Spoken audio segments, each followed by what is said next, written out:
Hey, guess what? What? It is I, RipperX! Ladies and gentlemen, welcome to Duelyst. My name is RipperX. Today we are hopping into this new CCG. I want to thank Blasted for the recommendation as well. Now, people say that Hearthstone is essentially Wizard Poker.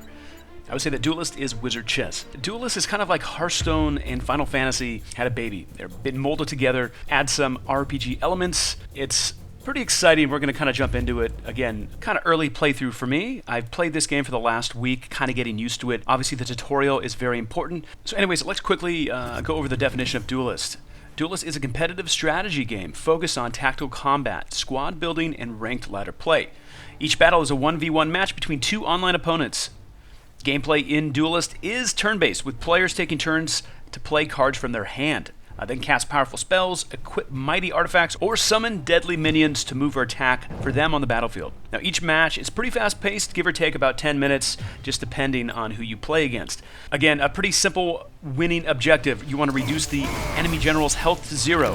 Now, you have 6 factions to choose from. We can go over that later, each with their own unique minions and positioning capabilities. You can build your own custom squad from over 300 battle units, spells, and artifacts currently, and they're adding cards as they progress as well. This game, Duelyst, is available on PC, Mac, Linux, and Chrome. I do believe in the future it will be also available on Android and iPads and all that good stuff. So anyways, once we get past the tutorials, we will jump into ranked gameplay. I will show you a game or two from my end. Again, I've been playing this for a week, so I did accumulate some cards. I have some decent cards. I've kind of, I've learned a bit. I've gotten my butt kicked pretty hard, but I've also actually have been doing decent for the deck that I have. This game is very fun, it is very competitive, and it's already made me more salty than an ocean seal, which is a good thing. This is free to play. Even right now, you can sign up for the beta and jump into the game. Details will be below this video in the description. You can go right to the game and sign up and play in the next, well, whenever you download it, I guess. But it is open to play. You don't have to wait to get invited. Now, technically, this is free to play. You don't have to spend any money in the game.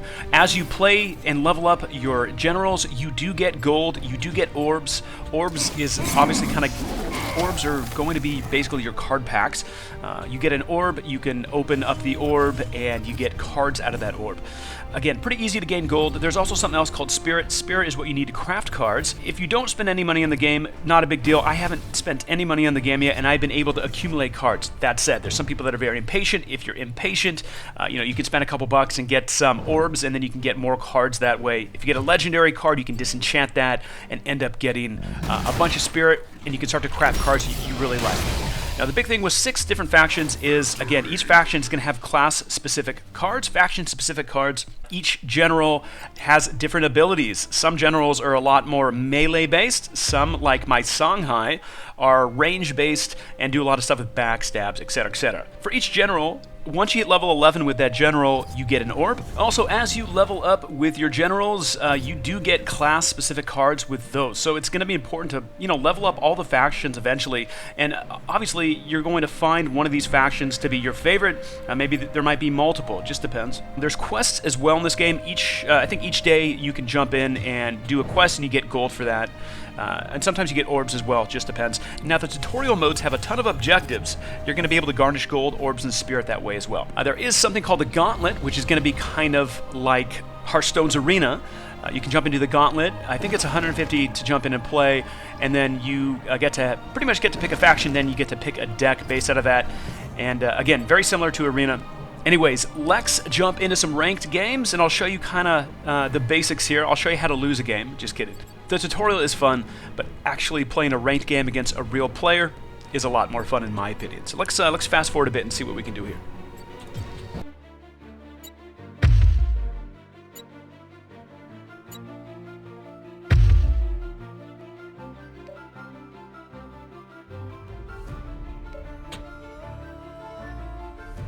Songhai versus Songhai.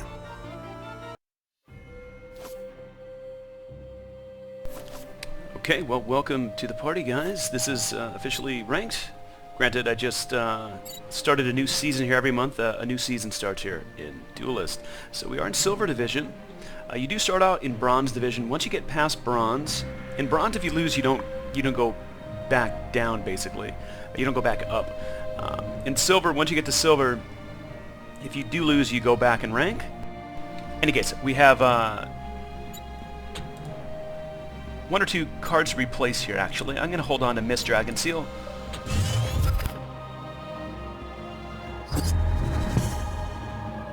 Again, I know a lot of you guys are looking at this game for the first time, so I'm going to try to be as basic as possible. But again, Songhai is actually kind of a harder general to play just because a lot of the cards. At the end of the day, still a lot of fun to play Songhai. The best part about Songhai is Backstab. Some of his minions utilize Backstab, and basically what Backstab does, if I attack a minion from the back with a Backstab minion, that Backstab minion pretty much kills that minion, and that minion is not able to attack back.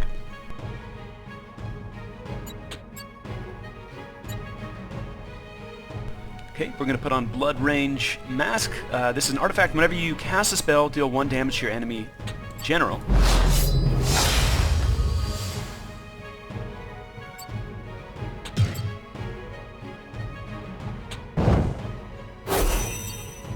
I now have enough mana to pop Gorehorn. I'm going to put him right back here.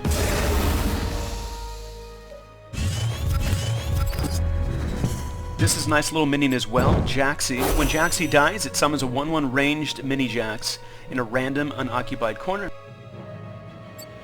It's only 1/1, but I do have buffs. I'm able to give buffs. Okay, that was a good play. Lantern Fox, a very scary minion. Obviously, was able to summon... Using Lantern Fox basically summons 2, but Celerity is basically the option. When a minion has Celerity, you're able to play 2 turns basically. You're able to move twice as well as attack twice. But this should be pretty cool. Watch this. Give a friendly minion 1/1 and teleport anywhere on the battlefield. I'm going to go right back here.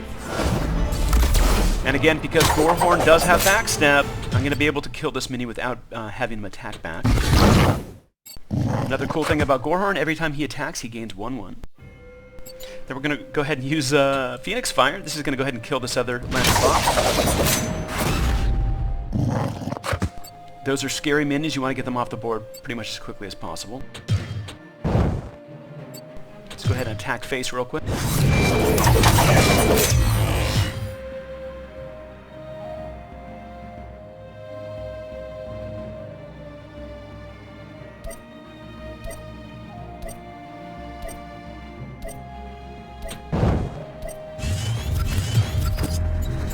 We just got Lantern Fox as well, which is going to be nice.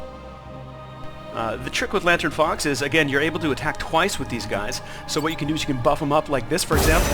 This is actually insane. This is crazy. 6 damage. So 6 plus 3 is 9. 9 times 2 is, that's pretty much 18 damage I can do just with one of these Lantern Foxes. So if you get a Lantern Fox and you buff them up, they're able to attack twice. So technically I could attack twice on the general, but he is protected right now.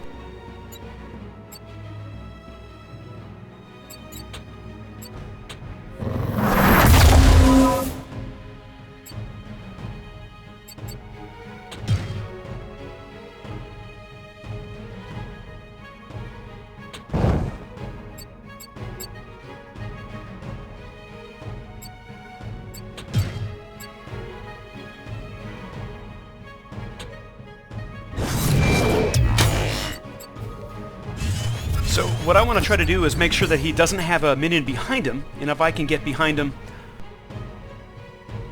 I'm either going to use Gore, or I'm going to try to get Lantern Fox. It looks like he's probably going to try to kill at least one of these Lantern Foxes here. That's okay.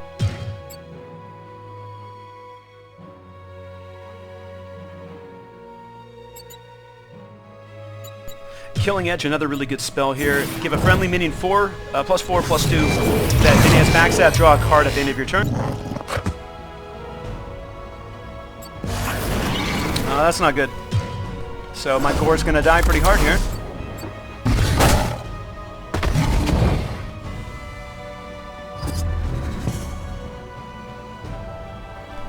This is tough. I could definitely buff, use all these buffs on this thing, which is ranged.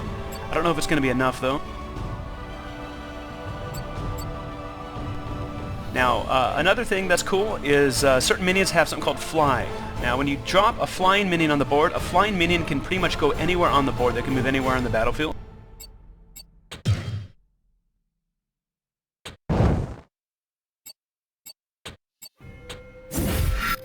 I'm going to try to go for face here.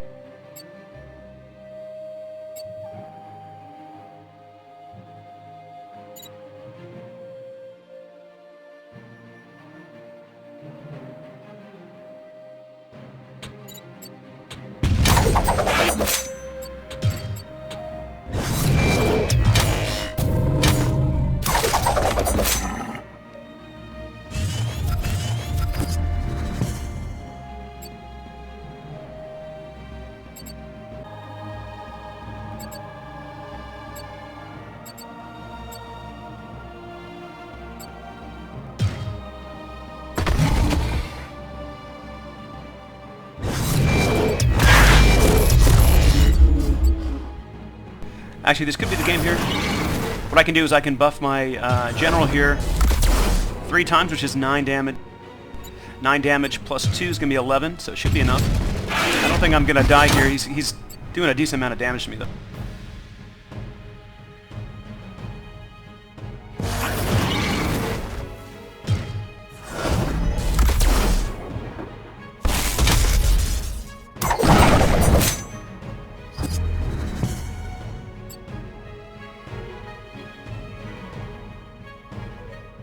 Well, it looks like we lost. I'm going to go ahead and try to replace one thing here. See how lucky we get. Oh my goodness.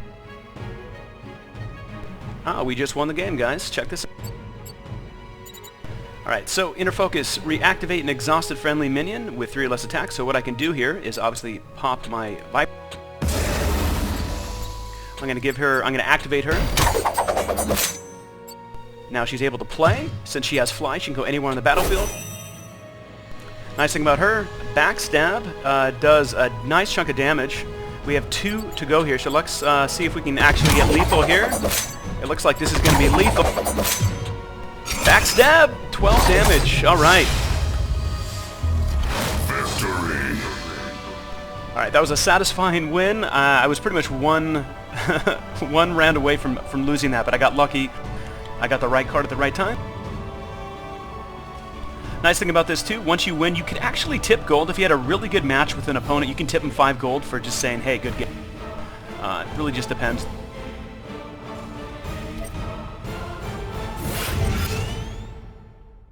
Cool, so we are down to rank 18, Silver Division. There's, again, a bunch of divisions as you get really good with this game.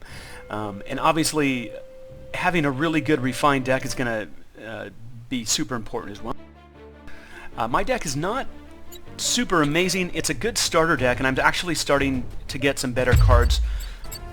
Alright, Songhai does a pretty good job in terms of mobility and backstabs. Songhai uses minions that, well, can backstab, but they also use minions, or I like to throw minions in there that have ranged. So I have a couple minions that have ranged attacks.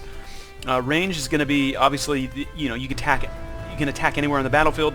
It's good to have these guys pop them in a corner and then buff them up, and you're able to kill their minions that way and kind of keep their minions off the board. But again, backstab and fly, one of the best cards, for me at least. Scarlet Viper's really a critical card to have. You know, and then I got lucky, I actually got a legendary card. Legendary cards are pretty hard to get. Opening Gambit, take control of a nearby enemy minion with 2 or less attack, which again can be pretty crucial. One thing I didn't mention as well is there is a type of card in this game that has something called Provoke. Now Provoke, for me when I first started I was a little bit confused, and then I learned pretty quickly what it's about. Let me show you what Provoke is. Let's find a good Provoke card here real quick. So here's a good Provoke card, Primus Shieldmaster. So what Provoke does is if I'm able to drop this Primus Shieldmaster next to an enemy general, basically, as you can see in the description, it stops nearby enemy minions and generals from moving. They must attack this first. So if I drop this card and I had a couple range cards away, maybe in the corner, the general would essentially, obviously could use spells to kill my range, but for the most part, in terms of melee, if this card is near his minions or him, he has to attack this guy first, which really makes a pretty big difference on the battlefield. It's kind of just like another hoop they have to go through before they can actually attack. It kind of messes their mojo up. It's definitely good to have a couple of provoke cards in your deck, but then again, it just depends on your playstyle. Again, a lot of different options. This game is very, very competitive, very tactical. There's a lot of different ways to play. There's a lot of different decks. And for the most part, it's been very fun, but I have a long ways to go. Again, my deck is really, I would say it's low to mid-tier right now. I have a lot more cards I need to collect, and again, some of these legendary cards are actually really hard to get. Okay, so I have 145 Spirit, which is decent, but it's really not a lot at the end of the day. What I can do, technically, I'm not going to at this second, but if I were to disenchant this, I would get 350 Spirit, which is actually pretty good. This is a legendary card, so to be able to craft legendaries, you need 900 Spirit. But there are some rare cards I'm trying to get in my Songhai deck, and obviously, as you get better cards, you can either disenchant them or you can hold on to them. For now, it's like, I do want to play some different generals as well. Magmar is another really good general to play. He has some pretty powerful combos. So I don't know if I want to disenchant this, but definitely when you do disenchant a legendary card, you get a lot of spirit that you're able to craft. Well, my friends, I want to thank you so much for tuning in and hanging out. This is kind of an early playthrough for me, at least, in Duelyst.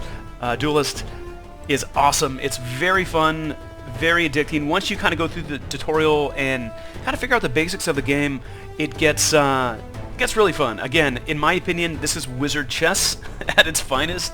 Very, very strategic, a lot of strategy involved, and a lot of fun at the end of the day. Let me know what you think of Duelyst in the comments below. Highly appreciate your time as always, and we do have more information here at MMORPG.com. Thanks so much for tuning in, guys. I will see you next week.